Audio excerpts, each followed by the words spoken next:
All right. Welcome back. You know what time it is? You already know. Fan in the Van podcast from the deck. You know, I know. Okay. All right. So we beat Houston Friday. Okay. Garrett Cole comes out and he pitches I'm talking dominant. Like something you haven't seen in years. 11 Ks, 3 hits. He had 11 Ks, complete game. 2 walks. That's it. 11 Ks, 3 hits, 2 walks, 130 pitches. Yep, you haven't seen that since the 90s. Okay. So. You don't see that anymore. The last Yankee to pitch a complete game, similar to that, was Nathan Eovaldi back in like 15. Okay, so then we come to today's game where we could easily sweep the Stros. Okay. Or I call them the assed holes. Okay, so now Taillon was decent. The pitcher for Houston, Valdez, whatever his name was, he gives up like 6, 7 to 8 walks. All right, and you figured you'd take advantage of that. Yeah, capitalize. But nope, not until Gary, he's so scary, comes up and blows the barn doors off this bitch. Yep. 7-2.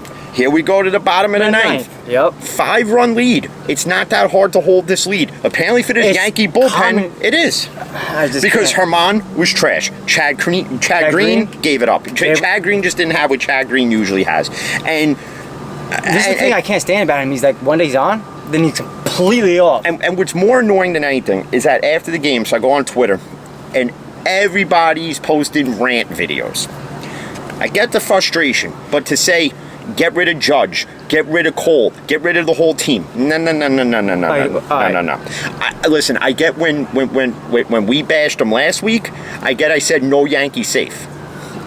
That's in trades. I'm not telling them just get rid of everybody, okay? I'm not, listen. This is what this Yankee season is. It's up, it's down, it's left, horrible. it's right, it's east, it's west. It could be summer and snowing, and it could be winter and 70 degrees out. I just don't get it, bro. Whatever, bro. And, and what I liked most of all yesterday, and listen, when Cole's pitching and as dominant as he was, put some more runs on the board. I don't know, you can't just rely on Judge's home run, which I did like the subtle jab. He could say it was because it was cold. It wasn't cold. It was a shot at Altuve. It was beautiful outside. Okay. In that dome, it was beautiful. Which then led to the subtle jabs between the two dugouts today, where every time somebody hit a home run on the Yankees, LeCastro hit his first home run as a Yankee to give him a 2-1 lead. So, it was a 3-1 lead at that point. So he did the same thing. So the whole dugout. So he goes to the dugout and they got a jacket waiting for him to keep him warm. And then Altuve pulls that bullshit at the end. And then of course Altuve, it had to be the biggest villain in all of this. The motherfucker. It had to be the biggest villain to do it again. Now, it couldn't be like a no name. It couldn't be like somebody from 19. I'm trying to think of somebody. It couldn't be like Michael Brantley to do it. There you go. No. At least if it was Michael Brantley, be like, okay, it's Michael Brantley, he was due, whatever. Okay. But the fact that we shut him out to 2 games. It says zeros. And then, okay, yeah, so Taillon gives up the home run, Taillon gives up another don't matter. run. We're up 7-2. That's fine, but Taillon kept them in the game. His pitch count was pretty decent, and to not hold that lead there, I'm sorry. I don't listen, and they were talking about it on the broadcast, how in this situation, who do you put in? It's a 5-run lead. Do you give Chapman some work? To kind of boost his confidence up? What? 5 runs, yes. Like last night, and I'll be honest, and you saw it because we were watching together. I was nervous when Cole came out for the 9th. I said, this is where the implosion happens. Yep, first one. And would you rather it have been Chapman to blow the game or Cole? You would have crucified either way.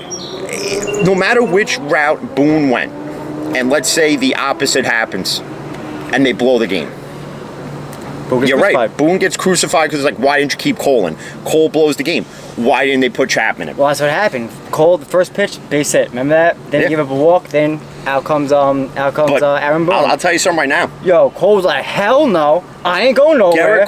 I'm not giving you this fucking ball. Garrett Cole proved to the world, being that it was on Fox yesterday, and I can't stand Yankee games on Fox. I can't. Because literally in the second inning, they told him about how Garrett Cole's got a perfect game. I know. Like it blew it. Yeah. Thank you. All right. Then fucking talk about no hitter. Blew that one too. So Cole in that. So when they all came to the mound and Boone was getting ready to yank him to go to Chapman, and you could read lips.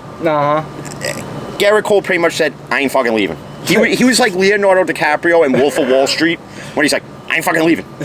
I'm not giving this fucking ball. I ain't fucking leaving. I ain't putting this fucking give me this ball. That in essence is how he was like. And Garrett Cole proved, Garrett Cole earned his paycheck last night. Oh, all 300 and change. Okay, he earned his paycheck last night, and he put all the, because they were talking about the spider tack and how they're trying to find a different substance they can use to help them grip the ball better. Yeah, they get their hair sweat and all that stuff. Okay. Maybe all that crap. He proved he didn't need that. Every pitcher goes through a rough patch. Chapman's going through his. Cole went through his. Yesterday proved that he's through it. Yep. Okay, he's through it. But more importantly than that, the Yankees needed this sweep to go into the All-Star break with momentum. Exactly. And something positive. Now we're fucked. Because now you're going into Friday night, I think, is when the Boston series starts, because it's like the shortest All-Star break I've ever seen. Yeah, I know. And we even discussed it after the game, and I said, what's the purpose of even having the All-Star game? There is none. You could have the All-Star selection, just don't have the All-Star game, because the All-Star game is just as big of a joke as the Pro Bowl is to the NFL. It doesn't mean shit. You don't need it. You don't need the home run derby. You don't need. Okay, you want to have the futures game because it showcases all the young up and comers. That's fine. That's cool. But we don't need an All-Star game because DeGrom's not going to pitch. Yu Darvish was on the All-Star team. He's on the IL now. Blake Snell's on the IL. Doing everything. And Ohtani's probably playing in the futures game. He's going to play in the seniors game. He's going to play in the friggin' minors game. And then he's going to go over to Japan and play over there real quick. And then he's going to go into the home run derby. He's going to go into the pitchers contest. And he's going to do whatever. And then guess what happens? The Angels come back from the All-Star break, and Ohtani's not the same Ohtani. I'm telling you, watch. But that same day, the Yankees played the Angels when Ohtani was pitching and hitting. First inning, what happened? 30, 40 pitches, yo. We went teed off on his ass and took him out. That's what happens, bro. Can't have a guy pitch and hit. Come on, man. And the fact that and Cole wanted this game. He wanted it because it was Houston. Their house. It was Houston, and he wanted to shove it down Houston's throat. Like, hey, you made the mistake of not wanting to keep me. Okay, guess what? This team took me. They're paying me for 10 years and 300 and change. And guess what? Here it is, and bang, right down your throat. Yep, but nah, our bullpen couldn't keep it for him. All I know is this: you have tonight, tomorrow, Tuesday, Wednesday, you have till what, 20 and Thursday, where Cashman's got time. 20th, actually, right? No, the 31st is when the trade deadline comes and goes. But you got to start making deals now. I haven't heard fucking shit yet. They got to make. Listen, I'm sick and tired of Cashman coming out in the pregame shows talking about I'm fielding calls. That's Put great. him on hold. I mean, Yeah, that's great that you're answering the phone to every possible trade scenario there is out there. But here's the thing: we're tired of hearing it. Now do it. Exactly. Number one, we need another dominant pitcher. And we need our bullpen completely redone. It's not that the bullpen needs to be completely revamped in a way. It's just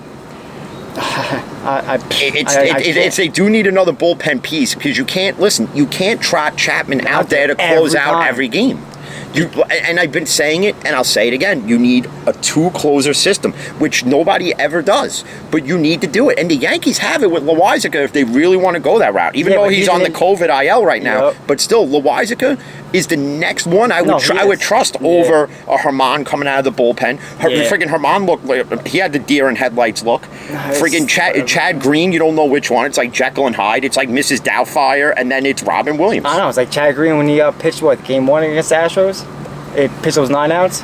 And again, they can't sweep anybody. That's great that you're winning. That's great that you can win 2 out of the 3 or 3 out of the 4. But even though the Yankees are in 3rd in the AL East right now, you're still a long way from the goal. Way back. You're still a long way from getting to the top of the mountain. This is not the same Yankees team that we've seen in years past. This is what like the 18 team was supposed to be that overachieved. Mm-hmm. This is what you would have expected from that team, not 3 years later. I know. Okay, there's no excuse. And 3 years ago, you didn't have Garrett Cole. And I think and the thing is like LeMahieu is not LeMahieu of last year. Torres is completely. I don't even know where. I think this All-Star break is going to be the reset.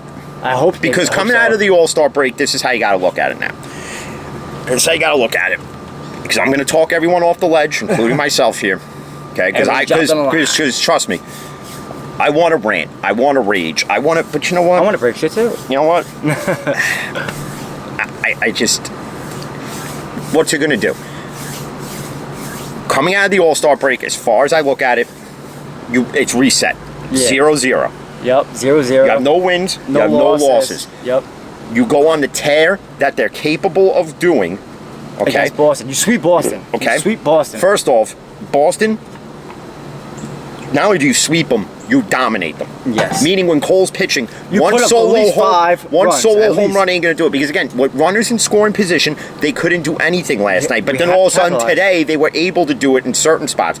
Now, this guy that was pitching for Houston, they should have been able to destroy him. And there's umpiring on both sides of the plate. You were at work all day, so you didn't get to see it. But there were strikes that were called balls and balls that were called strikes. And I'm talking some of Bad. the most egregious calls I have seen yet. There were balls literally that were like, this is the box. Okay? It was over here? And the ball is in the box here. Ball. In the box. In the box. Like a good foot into the box. Not even framed. Ball. Not even framed. Ball. But then there's ones off to the side, strikes. That's why. One's up here, strikes. That's Down why, here, That's why strikes. Stanton There was and one everybody where, has to swing that shit, bro. where Sanchez got called out on strikes. And he was pissed. He stared And down the ump. He's a fucking catcher. He knows what a strike is. And he stares down the ump. And I'm like, this is where he's going to get ejected. And He didn't say nothing. he didn't say nothing, but it was just the look. Sanchez just stood there like this and just looked at the ump and he goes, and thinking like, And what, and cursing him out in Dominican in his head. Exactly. And what? Their starting pitcher gave up what? How many walks? 9, you said? He gave up like between 6 to 8 walks. And we couldn't capitalize. And didn't take advantage of it at all. That's pathetic. That's fucking pathetic. Well, there was one where they did, and Stanton scores. Glaber hits like a laser shot into the outfield, but it almost took Stanton's head off. They had to play limbo with it. and That's funny. and then, so Stanton scores on that one. Mm-hmm. But Stanton was his usual Stanton, though. He's swinging at everything outside the zone again. Yeah, Stanton went yard though, didn't he? Stanton didn't go yard today. He didn't? Sanchez did. Sanchez? Sanchez and LeCastro were the only two to hit home runs today for the Yankees. Stan didn't do shit. All he did was walk or strike out. And maybe a single. Maybe? Maybe. I forget. I I was like, definitely believe the strikeouts. Don't get me wrong. but I can't for the life of me. When they come out of this All-Star break, If we pick up where we left off, I can't. if Boone doesn't have this semi-fixed, because it's not going to get fixed in a day, and again, Rome wasn't built in a day. It was built in 7. Okay? But if you don't have this partially fixed, if there's not a deal, at least 1 or 2 deals done before we play Boston, we have an issue. then I have to take Cashman into accountability here. Even though he's already on the accountability ladder, but now it's, what are you really doing?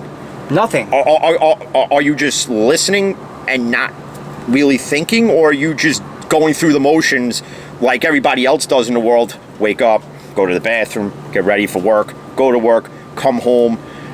Yeah, hey honey, what's for dinner? Steak? Blowjob night? Okay. Like, if that's all Cashman's doing, then just resign. Dude, yo. And don't get me wrong, listen, Cashman's made some great moves over the past decade, yeah. and he's done what's never been done in New York. But right now, we need him to do moves now. It's He's done something that's never been done in the New York sports market, and that's rebuild without really rebuilding, exactly. without having the tank to do it. Uh-huh. So you got to give Cashman credit in that regard. But right now, I don't know what he's doing. I think he's just saying what we all... Listen, don't spoon feed me what I want to hear. Exactly. Tell us what is really going on. Don't put on this smoke and mirror show. And Aaron Boone's got to do the same thing. I know, You man. just can't come out there and say, yeah, we got to take ourselves out of this rut. That's all he says, too. That's all he says. You know, this is our bed, and we got to lie in it. No shit. No shit at your lie bed, in you your got to bed lie and in get it. the fuck up and go to work, But man. you want to know something? You can't rely on just Judge to hit a home run. He's the only consistent player we have, actually, right now. And Sanchez. And you can't rely, and listen, and they got to get a capable first baseman. Listen, I'm not knocking Luke Voigt's defensive ability to first base, but when he's not hitting either, We need a first. And granted, when he first came back, yeah, he went 5 for 6, and then he had 3 more hits in the following game. But then he cools off. So you need a capable first baseman. Glaber's got to get moved back to second. Kevin Marte and everyone from Arizona's got to come here. And everyone's going to say, yeah, but then you're pushing LeMahieu out of second base. No, you're not, because if you're not gonna find a capable first baseman, well, then LeMahieu's going to be it. And he's and LeMahieu could play third, and you're going to have to stop just using Stanton as a DH. And this is why, unfortunately, you have to move the guy. Yeah, you have to move him because he clogs one position. You put him in the outfield, he's a liability. And now in a DH spot, he's a liability because you don't know what he's doing. Than anybody in the fucking national. I mean the MLB. He probably does. Most strikeouts. It's fucking abysmal. That's not an MVP caliber player that we got from the Marlins. Oh, yeah, damn sure ain't worth the money we're paying him either. We got to Giancarlo Stanton from like an order on Wish.com. Basically, yeah. That's exactly what we got. Because it's not the Giancarlo Stanton like the first game? that you were used to seeing in Miami, I know. crushing bombs all day. Yeah, 50 to 55 home runs. You know, having like a 4 home run game, or even like hitting doubles and triples and singles, and doing all that. No, I don't know what Stanton this is. I don't know what he's swinging at. That's the thing. I don't know what he's seeing. See, to me, with Stanton, it's mental. It's a mental thing, and honestly, that's why guys like Zach Greinke don't come to New York and pitch here, because they can't handle it. And you can say, well, he pitches fine in Houston. Yeah, but Houston isn't. See, to me, Houston isn't as big of a baseball market as New York is. Houston's a pretty big sports market when it comes to basketball, football, and you have the Dallas Cowboys in Dallas, and you have the Rockets, and you have the Mavericks, and I guess you have the Texans. Yeah, I mean, they're pretty much going to be irrelevant. Okay, you did have the Texans. Yeah, you did till Bill O'Brien decided to destroy it. Tear it all apart.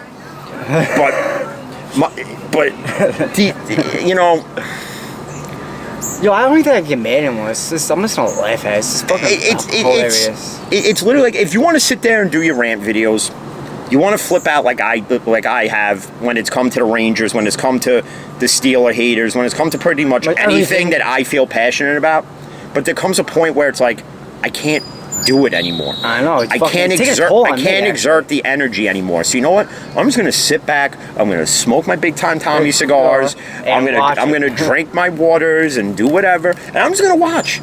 And if you win, you win. And you lose, you lose. I'm just gonna be like, oh well, it's to be expected. Yep. Wait till next year. That's what it's gonna be. But man, see, UFC 264.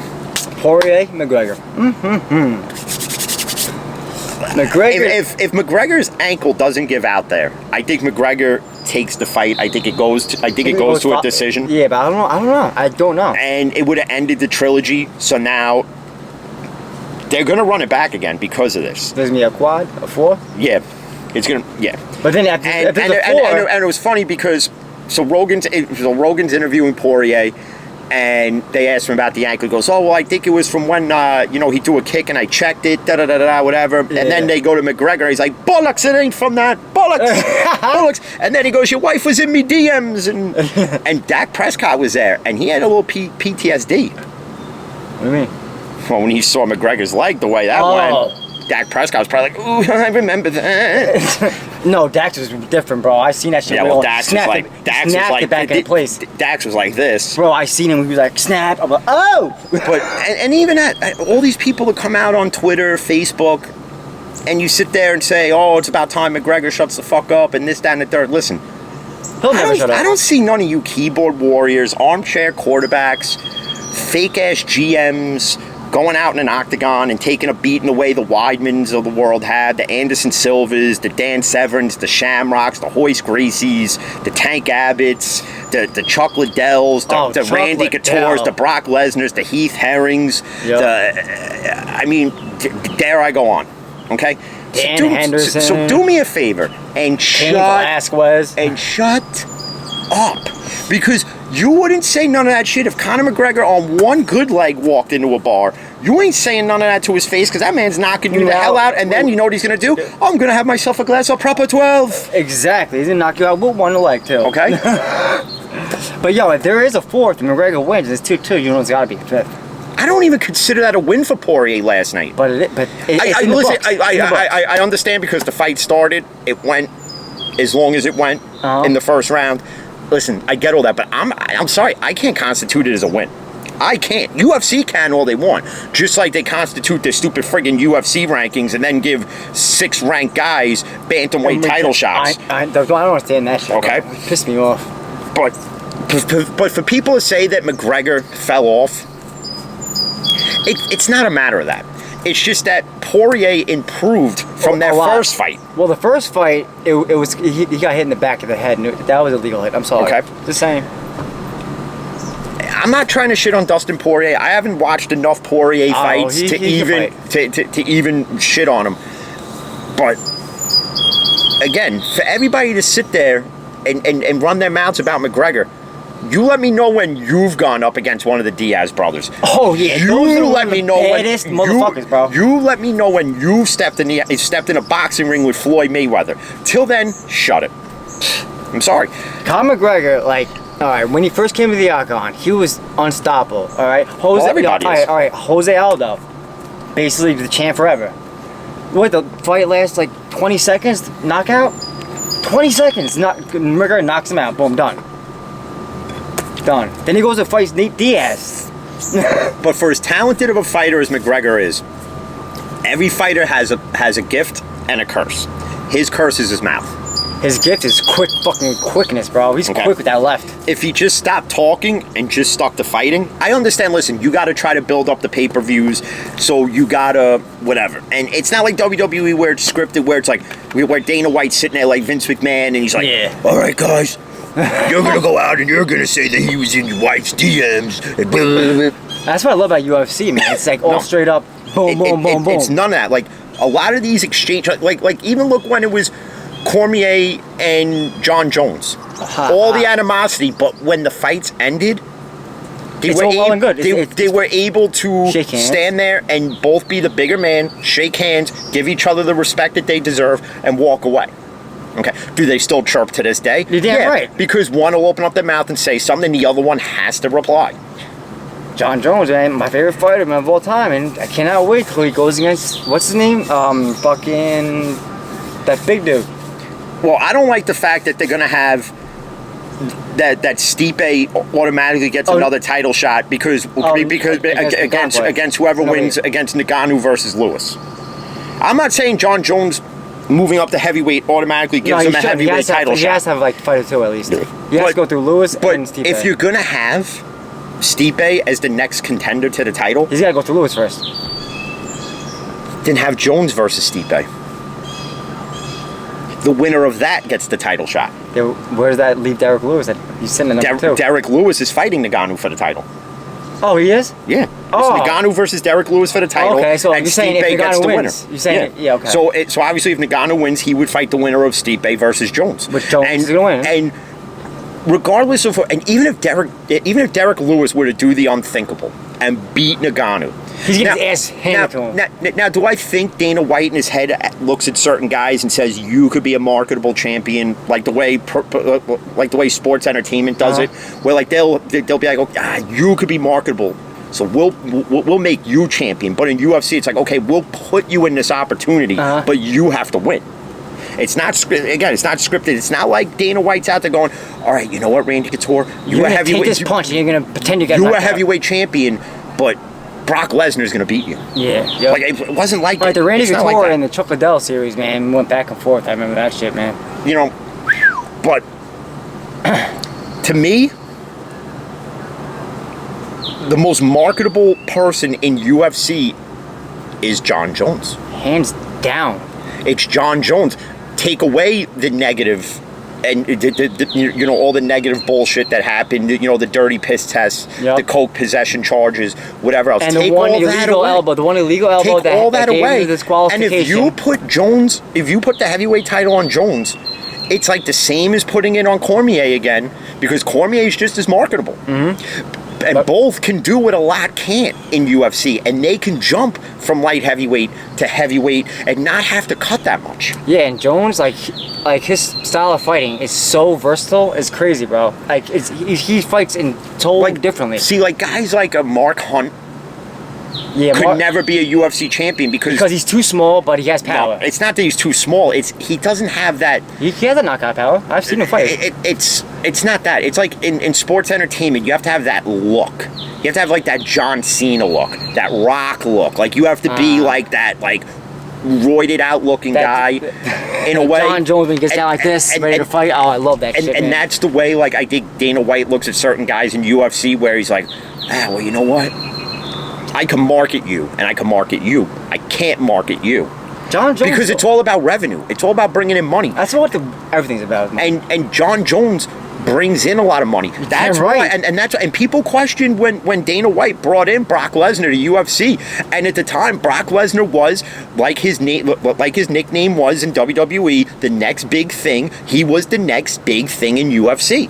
Now Dana White's mistake was also bringing in CM Punk, thinking that he could kind of recreate that. That's funny. And CM Punk, I think in all the three fights I think it was that he had, he didn't win any of them. He got his ass handed to him by Mickey Gall. He got his ass handed to him by the Towel Boy in the first friggin' fight. And if there was a third fight, it was probably against his wife, AJ Lee. And she beat him. Who holds the signs up for the first, second, third round. Oh, they're all hot pieces of ace. It could have been any of them. but all push John Jones to me is the only undefeated fighter now, because all he has is that one disqualification. Now, I don't count that as a fucking loss. But see, the issue is with that, it's with Dana White and John Jones, is it's missed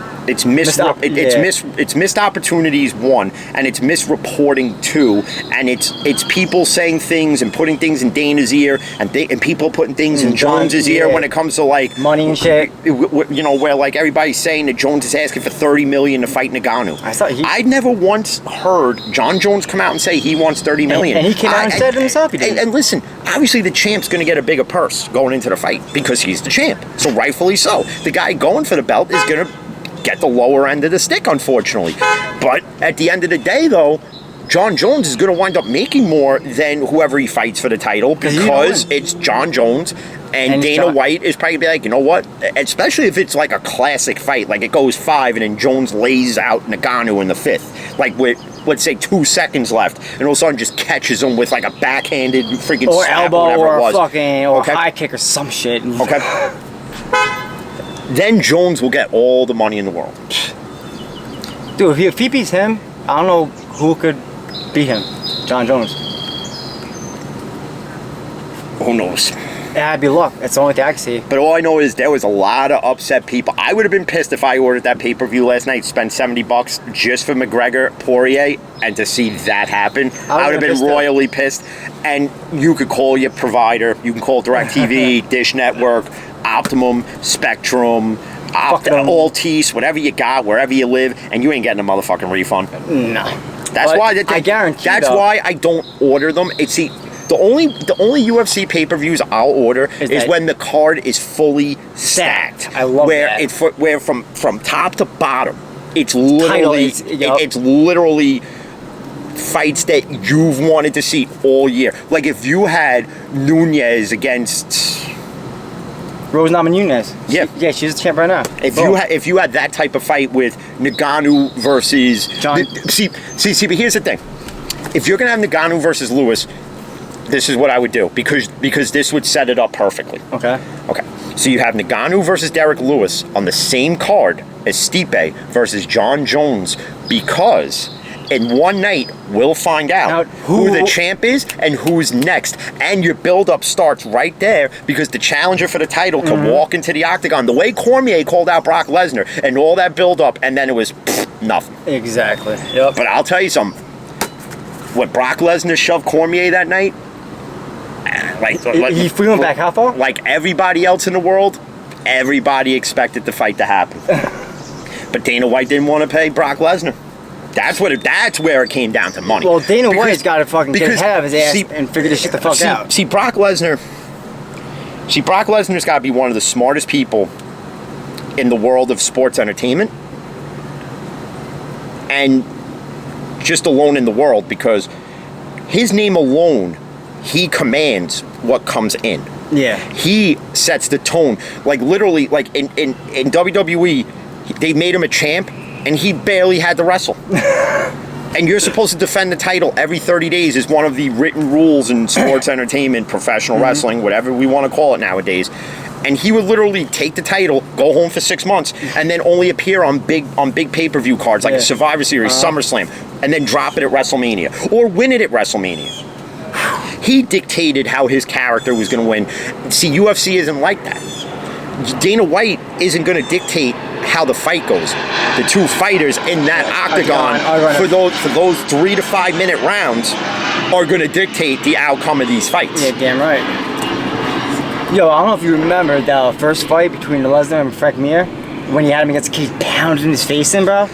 Dude, well, like the oh my God, Frank got up. That was the one where that's one where you needed a trilogy that I don't think they ever had. Frank Mir died, I think. No, Frank Mir didn't die. No, but yeah, didn't he get by a train or something? Yeah, he did. No, I don't think he died. Yeah, he didn't die, but he's fucked up.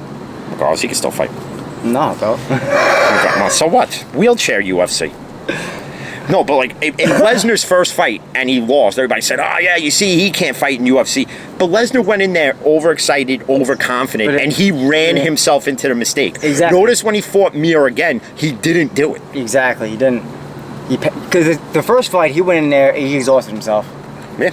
You know what I'm saying? Well, it didn't even last that long. Did he exhaust himself? He literally ran into him, missed, and Mir put him in a friggin' leg lock submission, and Brock tapped out. Yep. But the second one is where he left Mir laying for blood. Bro, I'm talking, dude. Every punch, like you can see him. It's like, boom. It's like, I'm like, is that a tooth? And Brock Lesnar, he ain't. Listen, he don't hit lightly either. He ain't. Dude, look at his size. Dude, are you kidding me? Like there was, where was it? Survivor Series? Because I was watching something earlier. And it happened to be some with Brock Lesnar, and it was showing when he wrestled against Braun Strowman and Kane when he was defending the Universal title. And there's a spot in the match where Braun Strowman hits him with a legit knee shot to the side of the face. Right? While he's out of grab?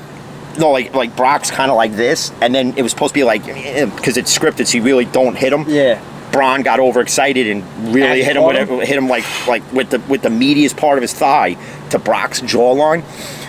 Brock gets up and he looks at me, goes, "Slow the fuck down," and boom, and then hits him with the stiffest right hand I've ever seen. And Braun Strowman is a big boy. He's like 6'8", 6'9", and he's a solid brick.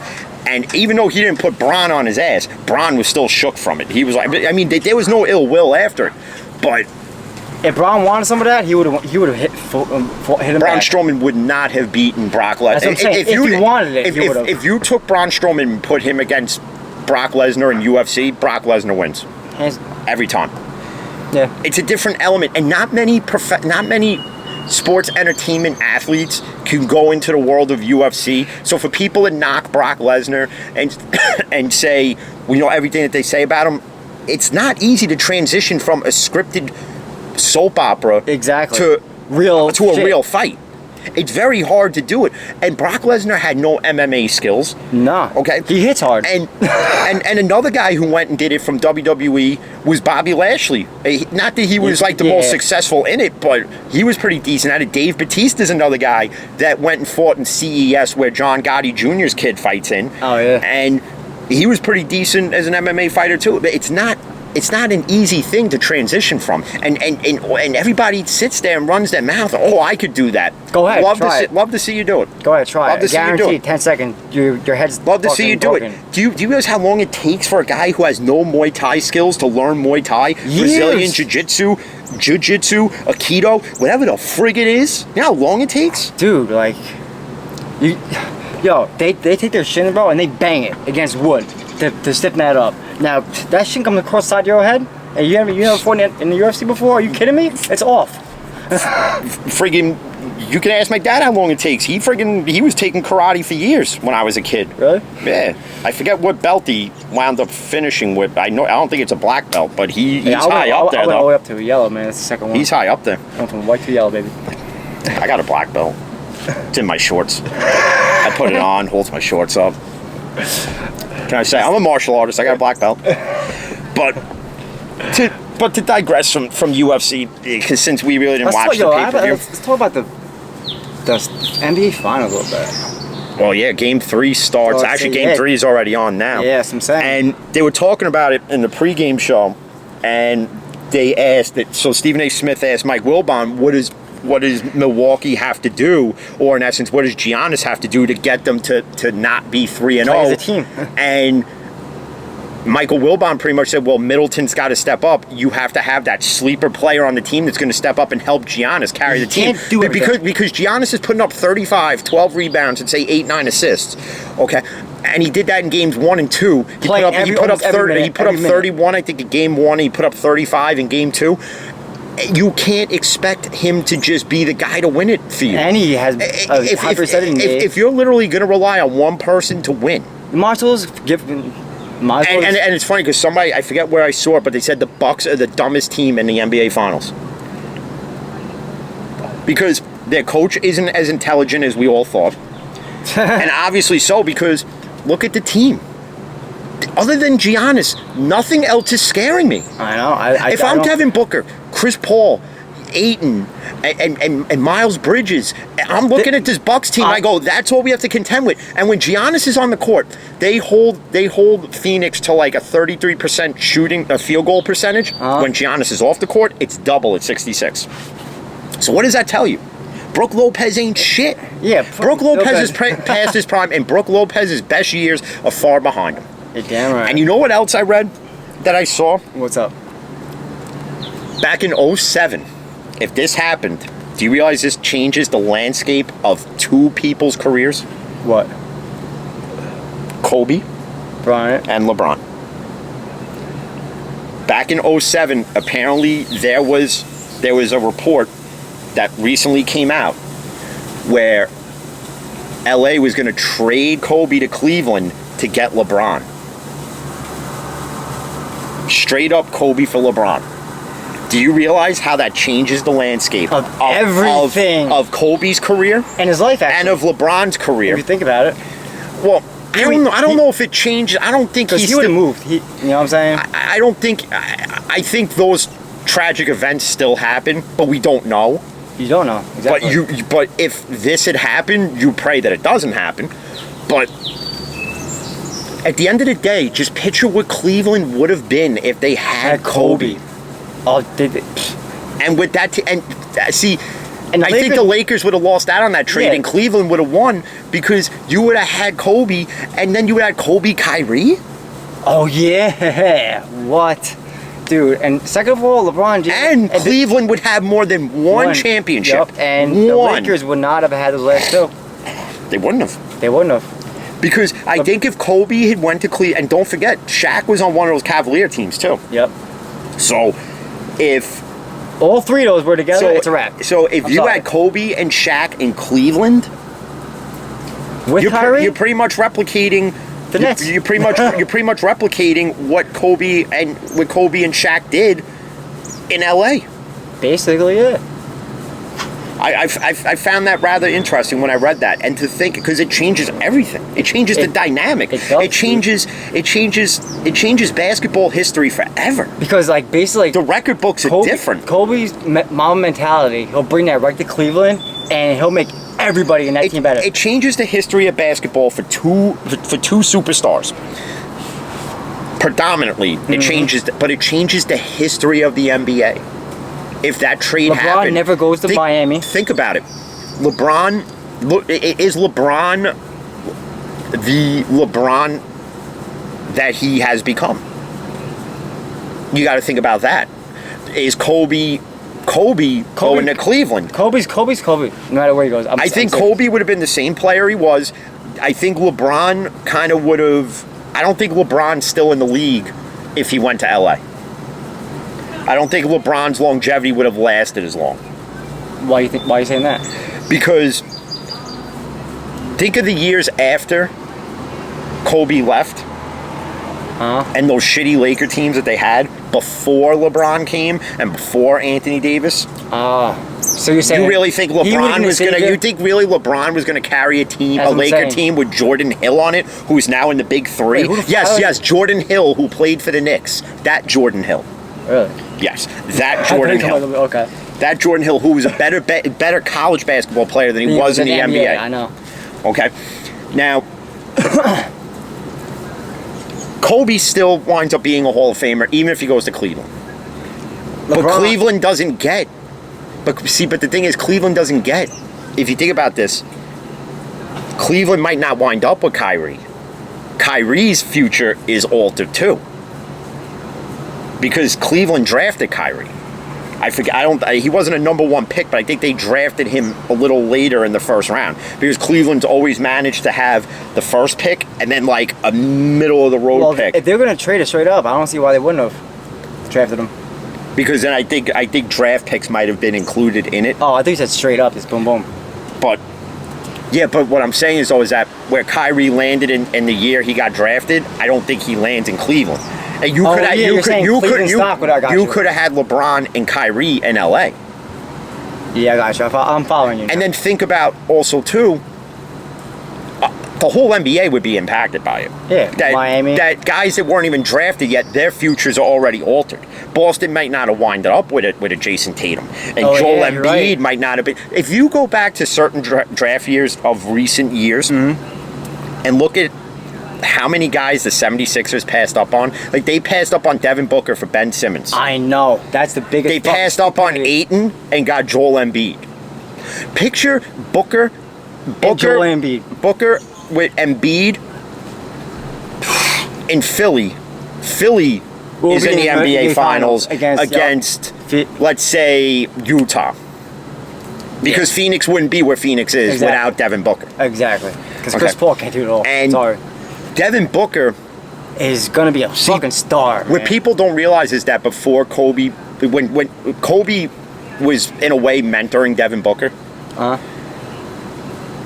and it's finally all coming, the pieces are finally all coming together for Devin Booker, and at the right time. I know. And I'm telling you, he may not be able to fully recreate Kobe, but right now, Devin Booker is the closest. I'm sorry, and people could say I'm wrong, but he is the closest to it. He is the closest person that can be that next Kobe Bryant in this soft, pussified league. Damn soft, pussified league. I'm sorry, I'm going to call it what it is. It's a soft, pussified league. It is, definitely. And Philly, and the 76ers got a lot of questions to answer too. Do they keep Simmons? Do they keep Embiid? Do they blow this whole thing up with Doc Rivers as the coach? And listen, as far as I'm concerned, in Philly, it's not all Doc Rivers' fault. But we as fans, armchair quarterbacks, and everything else, okay, we're always going to blame the coach. But the accountability also falls on the players. And Ben Simmons has got to fix whatever's wrong with Ben Simmons. And Joel Embiid, listen, you can't really knock anything Embiid did this year, other than the fact that he missed 19 games. But you know what? It's to be expected. Jokic got lucky, played injury-free, and rightfully so won the MVP. I don't think LaMelo Ball should have won Rookie of the Year. I think Anthony Edwards in Minnesota should have won it. LaMelo Ball is a hell of a man. But you know what, though? If you ask me, and I told somebody the other day, it should have been Cole Rookie of the Years. The NBA voting committee got it right with Thibodeau as Coach of the Year. Yeah. But even Reggie Miller came out a day or two ago and said that the Knicks, and this is coming from a guy who killed the Knicks for years, coming out and saying the Knicks need to find that second superstar to get him over the top. I know. To help Julius Randle. They may already have it, but if they go and actually trade for Lillard. Now, Dame Lillard came out and said a lot of what's being said. A lot of what's being said is being put in his mouth. That these words haven't come out of his mouth. But then a lot of people But then you got all these reports. Oh, the next thing Lillard says is really scaring Portland. And listen, you don't know till it happens. Exactly. But if the Knicks are going to pull the trigger, you do it. Goodbye, RJ Barrett, and goodbye to a lot of the key pieces you have. And goodbye to draft picks that you will need, because it's going to happen. Because the Knicks are going to go for broke to get Dame Lillard. And I'm not going to blame it. I'm not going to blame the Knicks brass for that. And I'm not a Knicks fan. But don't be surprised though. And Brooklyn might be in the Dame Lillard sweepstakes too. A lot of teams in this league are going to be in the sweepstakes. And another thing too, like in the playoffs, Julius Randle did not show up. Now, if we had Dame Lillard, he could have stepped in. You see where I'm coming from? Yeah. It's just, but speaking of words and mouths and Might have happened. Should have. Now, what I heard the other day involves, we'll spend the last 10, 15 minutes on Green Bay. Okay. So Aaron Rodgers was interviewed. He said, I'm going to go work out, figure some things out, and we'll see. And I'm pretty much going to let the chips fall where they fall. Now, being an outsider, not a Green Bay Packer fan, but somebody who's watched Aaron Rodgers' whole career in the NFL. Exactly, yep. If I'm a Green Bay Packers fan, I have to take something positive out of that he's not going to leave. Aaron Rodgers, listen, I don't think Aaron Rodgers is going to walk away and sit the whole year and forfeit millions upon millions. I don't think so. I don't think he's going to do it. I mean, granted, yeah, he's got more money. I understand. He's got a lot of money, but I don't think he's going to do it. If he could be the quarterback of the not the Bears, fucking Denver. He See, and that's the thing. Be. See, and that's the thing. Why Denver? What is this obsession with going to Denver? Why is it that everybody's saying he should go to Denver? If Aaron Rodgers wants to finish his last 3 years, or however many years he thinks he's got left in the tank, I think, yeah. Okay, why not go to a team that's already built that just needs a quarterback? And Vegas is that team. Vegas is the team. Vegas. Think about Aaron Rodgers in Vegas. Alone, that sells out season tickets for the next 5 years. Darren Waller, when Josh Jacobs, Josh Jacobs, and Henry Ruggs. What? In Denver, you're in essence asking him to be the savior. In Vegas, you're just asking for him to get you over the top. That's it. That's basically it. Yeah. You're pretty much in Vegas asking. Too, they get played Patrick Mahomes. Yeah. Yeah, boy. See, I mean, yeah, and he could play Patrick Mahomes going to Denver too, but see, Denver's not even close. Von Miller's not the same Von Miller he is. Cortland Sutton. That's what it is. Cortland Sutton's coming off an injury, and somebody posted this on Twitter. You know that I guess does Jerry Jeudy, depending on the quarterback, if it's Bridgewater or if it's Drew Lock, would Jerry Jeudy land as a top 20 wide receiver? If it's Bridgewater, yes, because Bridgewater is more accurate. One, Drew Lock is that he's that younger Brett Favre type mentality guy that he's just going to gun it and hopefully somebody catches it. And if that's the case, pick six. And not only that, with Teddy Bridgewater, and I'm not saying Teddy Bridgewater goes and has a Hall of Fame career. I'm not saying Teddy Bridgewater is getting you to a Super Bowl. But I said it last night when we were bullshitting about it, so I'll say it again. With Teddy Bridgewater, Denver wins 3 to 4 more games than they do with Drew Lock. Easily. Write it down, take a picture. Easily. I don't give a fuck. Okay? Easily. That's the whole reason why they got Teddy Bridgewater, I guarantee it. Because Drew Lock is not the answer. Drew Lock is not mature enough yet to take the reins of a starting quarterback position within the NFL. Yep. Nope, he's not. Okay? That's why, looking back now, I'm so glad that Pittsburgh made the move with Denver, because if they didn't, Devin Bush is a Bronco, Drew Lock is a Steeler. Yep. And that's your future quarterback, buddy. And I would just take every terrible towel I have, tie them all into one big knot, make it a noose, and throw myself off this damn apartment building.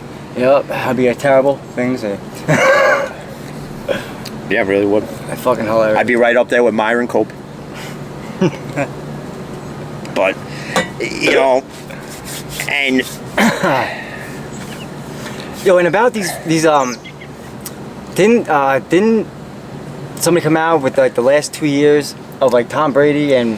Yeah. Roethlisberger has more yards, has more touchdowns. More touchdowns.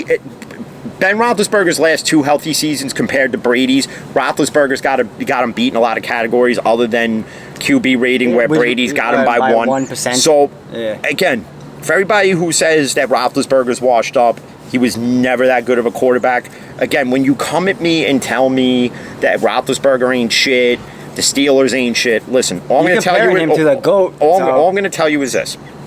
You have a head coach in Tomlin who's had a winning season since he's took over this team. And you could say he took over Cowher's team. Yes, he took over Cowher's team. But guess what? What coach hasn't taken over somebody else's team? And okay, Mike McCarthy did it. Mike McCarthy did it with Mike Holmgren's guys. Okay? And Andy Reid did it with whoever the head coach was in friggin' Kansas City. Yeah, and Doug Peterson won with Andy Reid's guys in Philly. Exactly. And, so on and so forth. Okay? Okay? But at the end of the day, people need to start putting respect on Ben Roethlisberger's name. He's up there with Brady. He's up there with the Rodgers. Because he's up there. He is a top 5 quarterback. He's a first ballot Hall of Famer. And that's all I'm to saying. say he's not, you're not watching football. You're not watching Ben Roethlisberger, and you're not watching the game closely enough. Then, what quarterback won a Super Bowl second year in the league? Ben. Eli won his third. I mean, if you want to sit there and go back to the 04 draft, and you look at, obviously Eli was one, Rivers, and then Ben. Okay? Out of the 3 of them, the most successful one is Ben Roethlisberger. And it's not to shit on Phillip Rivers, and it's not to shit on Eli Manning. But let's call it what it is. No, people want to hear the truth. Well, here's the truth. Ben Roethlisberger, if you put the 3 of them together, Ben Roethlisberger is 1, Eli 2, and it's Phillip Rivers 3. I completely agree. I'm a Giant fan. And the reason why Phillip Rivers gets 3 is because he doesn't have the rings. He's got the stats. He's got the years in. I believe he's got the capabilities. Phillip Rivers gets in the Hall of Fame. Not first ballot, but I think when he's eligible, I think he gets in first shot. It took Isaac Bruce a hot minute. When Eli Manning, which is a wide receiver the Steelers should have never let go, by the way.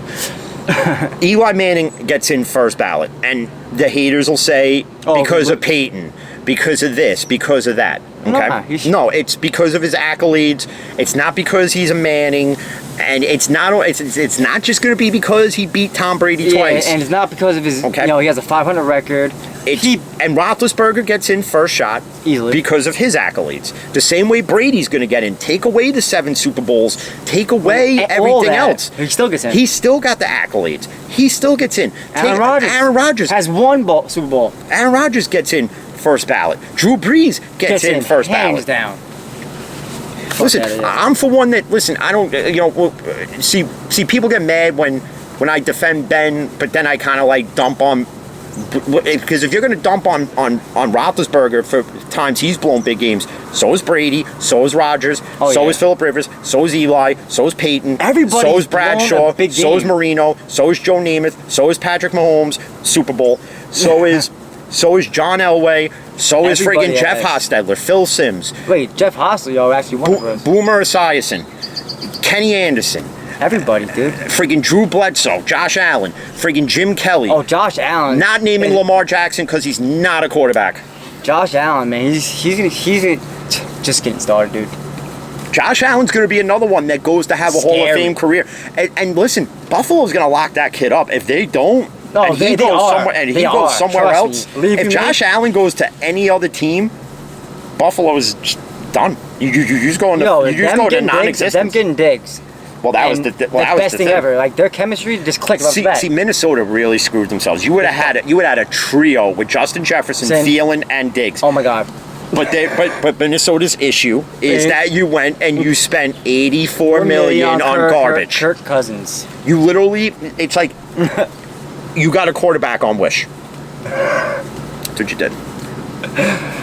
You wanted a Kurt Warner type quarterback. You got Kirk Cousins. Sorry, buddy. But you got the Kurt Warner in Arizona. But but that being said, we're going to go enjoy Game 3 of the NBA Finals. The Suns are going to pull it off. If the Suns win today, it's over. I'm sorry.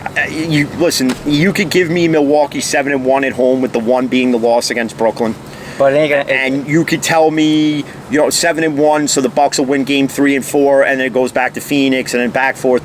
Listen, sorry, it's not gonna happen. If Phoenix wins tonight, it's over. This is done. It is done in Milwaukee.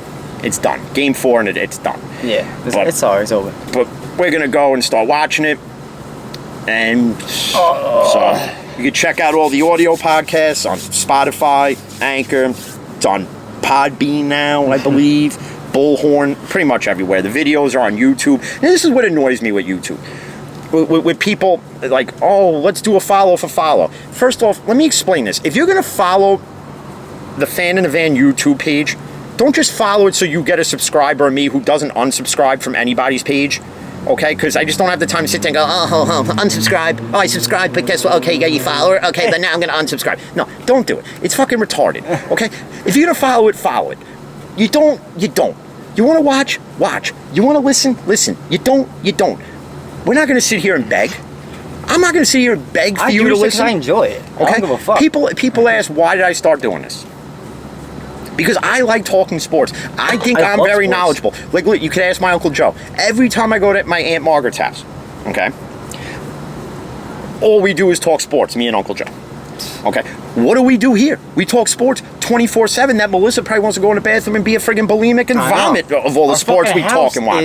There's not a single piece. Unless it's Steeler football, then she's all orgasmic about it. Oh yeah. But other than anything else, This she'll house show is a no shit fucking from sports Shinola. house right here, man. Shit, you walk in this motherfucker. But we do this because we like to do it, and I like to provide entertainment because that's just who I am. And you are pretty funny. I ain't gonna lie. But all I'm gonna tell you is this: if you're gonna watch the videos, I wouldn't watch it with your kids though, because it does get a little raunchy. Oh, and you Gets a little vulgar with the obscenities because there'll be times where I am heated. So, but this time I don't think I'm we're just that mad. I'm just gonna tell you this: just be cautious when you're watching with your kids. All right. And Matt LaFleur, get Aaron Rodgers back in there, man. All right. So, do something. Till the next one, stay safe, mask up. Thank you everybody for watching and listening. You already know what to do. Enjoy your night. And by the way, pandemic babies are built different. I'm just going to tell you You're that. damn right. All right, because some of them are rolling in 2 weeks already. Well, you could damn well tell they didn't fucking social distance. Yeah, they definitely didn't. But to the next one, actually, you don't even have to mask up no more. They take the mask mandates away, so don't even mask up no more. All right, just stay safe. Safe. Peace.